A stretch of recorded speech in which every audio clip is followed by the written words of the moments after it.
कळवा परिसरामधल्या अन्नपूर्णा नावाच्या या 4 मजली इमारतीमध्ये राहणारे सगळे लोक सुदैवी ठरले। या दुर्घटनेत कुठलीही जीवितहानी झाली नाही। लगीनघाईमुळे अनेकांचे जीव वाचले। अवधूत तेलंगे आणि सोनाली तेलवणे आता रेशीम गाठीत अडकलेत।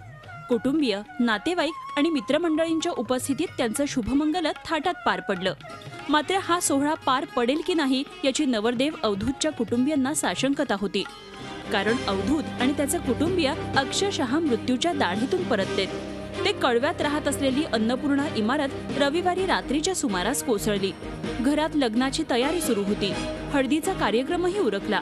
मात्र त्याच वेळी इमारत खचत असल्याचं तेलंगे कुटुंबियांना जाणवलं। त्यांच्या घरातलं प्लास्टर पडू लागलं।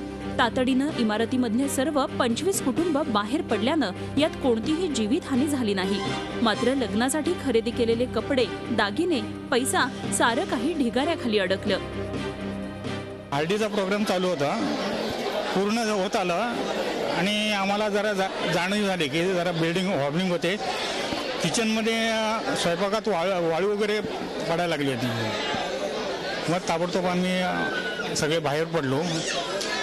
फक्त कपड्यांशी बाहेर पडलो आणि मग सगळ्यांना हाका मारून जोराजोराने हाका मारून सगळ्यांना उठवलं। आणखीन आले, सगळे बिल्डिंगमधले धावले।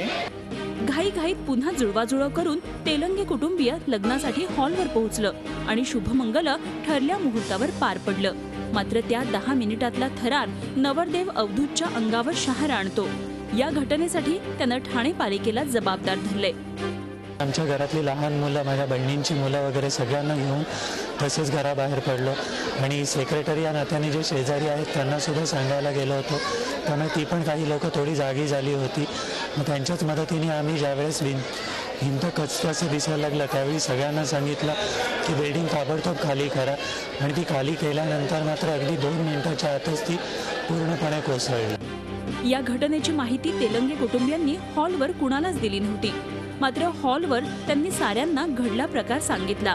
त्यावेळी प्रत्येकाच्या तोंडावर एकच शब्द होते, ते म्हणजे काळ आला होता मात्र वेळ आली नव्हती। चंद्रशेखर भुयार, झी मीडिया, बदलापूर। झी 24 तास, एक पाऊल पुढे।